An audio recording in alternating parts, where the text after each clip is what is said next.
اعوذ باللہ من الشیطان الرجیم بسم اللہ الرحمن الرحیم۔ ناظرین گرامی، السلام علیکم ورحمۃ اللہ وبرکاتہ۔ آج آپ کی خدمت میں جمعہ والے دن کا انتہائی اہم وظیفہ لے کر حاضر ہوئے ہیں۔ ناظرین گرامی، ہمارے ہاں عام طور پر ہمارے سماج میں، ہمارے معاشرے میں یہ مسائل دیکھنے کو ملتے ہیں کہ گھر کے اندر 8-10 افراد رہتے ہیں تو ان کی آپس میں طبیعت نہ ملنے کی وجہ سے آپس میں لڑائی جھگڑے کا ہونا، آپس میں حالات سازگار نہ ہونا، یا پھر ایک گھر کے ساتھ دوسرا بھائی ہے، اس کی اولاد ہے، یا پھر پڑوس ہے، اس میں بچوں کی آپس میں نہ بننا، تو اس وجہ سے لڑائی جھگڑے چھوٹی چھوٹی باتوں پر ہوتے رہتے ہیں۔ محترم ناظرین، انسان جہاں بھی رہتا ہے، کمی بیشی ہونے کی وجہ سے انسان خطاؤں کا پتلا ہے، کمزوریاں ہونے کی وجہ سے عدم برداشت کا مادہ جو ہے وہ پروان چڑھتا جا رہا ہے۔ ہمارے ہاں جہاں دین سے دوری کی وجوہات، کئی دوسری وجوہات سوشل میڈیا اور پرنٹ میڈیا کے ساتھ ساتھ الیکٹرانک میڈیا میں آئے روز مختلف قسم کی فحاشی، عریانی یا ڈرامے دیکھ کر آپس میں اختلافات کا پیدا ہو جانا، اخلاقی برائیوں کا پیدا ہو جانا دیکھنے کو ملتا ہے، وہاں ساتھ ساتھ اس کے نتائج بھی ہمیں بھگتنے پڑتے ہیں۔ محترم ناظرین، یہ سلسلہ کئی سالوں سے، کئی عرصے سے چلا آ رہا ہے اور کئی صدیوں پرانا مسئلہ ہے۔ یہ پریشانی گھر کے حالات جہاں فقر اور تنگدستی منڈلا رہی ہو، وہاں ساتھ ساتھ آپس میں اخلاقی برائیوں کی وجہ سے، آپس میں ناراضگی، بے چینی کی وجہ سے انسان پریشان تر ہوتا جا رہا ہے۔ ان تمام مسائل کے حل کے لیے دین اسلام نے جہاں ہمیں اللہ تبارک و تعالیٰ کے احکامات اور نبی کریم صلی اللہ علیہ وسلم کی سنت کے اوپر عمل کرنے کی تعلیمات دی، وہاں اس سے پیدا ہونے والے نتائج سے بھی ہمیں آگاہ فرمایا۔ نبی کریم صلی اللہ علیہ وسلم اپنی ازواج مطہرات کے ساتھ انتہائی خوش اسلوبی کے ساتھ پیش آتے،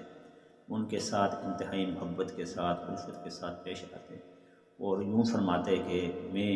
تم میں سب سے بہتر وہ ہے جو اپنے گھر والوں کے لیے سب سے اچھا ہو، اور میں تم میں سب سے زیادہ اپنے گھر والوں پر اچھا ہوں، یا گھر والوں کے ساتھ اچھا ہوں۔ ناظرین گرامی، ہم اپنے گھر والوں کے ساتھ کیسے اچھے ہوں،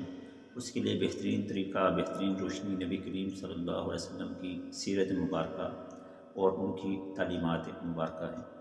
وہاں نبی کریم صلی اللہ علیہ وسلم کی تعلیمات کے ساتھ ساتھ ان کے اقوال و ارشادات اور ان پر نازل ہونے والی وحی یعنی قرآن مجید ہمارے لیے بہترین کتاب اور بہترین قانون کا ایک دیباچہ ہے، جس کو ہم کھنگالیں، جس کے اوپر ہم غور و فکر کریں تو بہت سی پریشانیاں ہم سمیٹ سکتے ہیں، ختم کر سکتے ہیں۔ آج کا وظیفہ جمعے والے دن کا خاص وظیفہ ہے۔ اگر گھر کے اندر بچوں کی آپس میں لڑائی ہوتی ہے، پڑوس میں ہمارے ہاں خواتین کی آپس میں لڑائی ہوتی ہے، یا گھر میں ایک دوسرے کے ساتھ نہیں بنتی،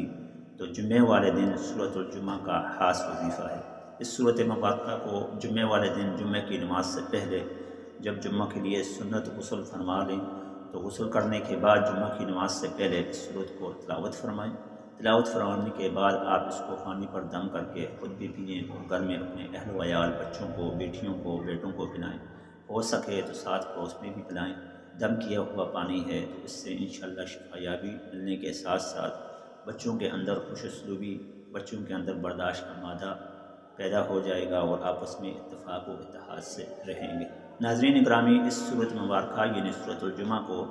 آپ اگر جمعہ کی نماز سے پہلے نہیں پڑھ سکتے تو جمعہ کی نماز کے بعد پڑھیں، تلاوت فرمائیں۔ جہاں سورۃ القاف کا وظیفہ جو ہم نے آپ کو بتایا، ڈسکرپشن میں اس کا لنک بھی حاضر ہوگا، شیئر کیا ہوا ہوگا، وہاں ساتھ ساتھ سورۃ الجمعہ کی تلاوت مبارک بھی کریں۔ یہ سورۃ مبارکہ 3 بار تلاوت فرمانے کے بعد اپنے جسم پر پھونکیں، اپنے گھر میں بچوں پر پھونکیں اور پانی پر دم کر کے پڑوس میں بھی پلائیں۔ اگر آپ کی خواتین یا گھر کے بچوں کا پڑوس والوں کے ساتھ نہیں بنتی، وہ جو بچہ غصہ کر رہا ہو، اس غصہ کرنے والے بچے کو وقتاً فوقتاً اس پانی کو پلاتے رہیں یہاں تک کہ اگلا جمعہ آ جائے۔ دم کر کے رکھ لیں، اس میں اور پانی ملاتے جائیں اور پلاتے جائیں۔ جب اگلا جمعہ آ جائے تو وہاں آپ نے دوبارہ پھر یہی وظیفہ کرنا ہے۔ کوئی خاص مخصوص وقت نہیں ہے، جمعے کی نماز سے پہلے یا جمعہ کی نماز کے بعد، لیکن ہو جمعہ والا دن، تو اس سورۃ الجمعہ کو آپ وظیفہ کریں، اس کا عمل کریں۔ 2 سے 3 جمعے آپ کریں۔ اگر آپ کا افاقہ نہیں ہوتا، کوئی فرق یا اثر نظر نہیں آ رہا، تو آپ اگلے مزید 3 جمعے بھی آپ یہ وظیفہ کر سکتے ہیں۔ ویسے یہ وظیفہ 3 جمعہ مبارکہ کا ہے، 3 جمعے تک آپ اس کا وظیفہ کریں گے، انشاءاللہ تبارک و تعالیٰ گھر کے اندر سے بے چینی اور گھر کے اندر سے پریشانیاں ختم ہو جائیں گی، بچے آپس میں الفت و محبت سے رہیں گے اور گھر کے اندر انشاءاللہ ایک بہترین ماحول پیدا ہو جائے گا، جس سے ہماری سماجی اور معاشرتی زندگی کے اندر آسانیاں پیدا ہو جائیں گی۔ اللہ تبارک و تعالیٰ ہمیں نبی کریم صلی اللہ علیہ وسلم کی تعلیمات اور اللہ تبارک و تعالیٰ کے احکامات اور اسوہ حسنہ جو کہ نبی کریم صلی اللہ علیہ وسلم کی بہترین سیرت ہے اس کے اوپر عمل کرنے کی توفیق عطا فرمائے۔ حاضر ہوتے ہیں کل ایک نئے وظیفے کے ساتھ۔ السلام علیکم ورحمۃ اللہ وبرکاتہ۔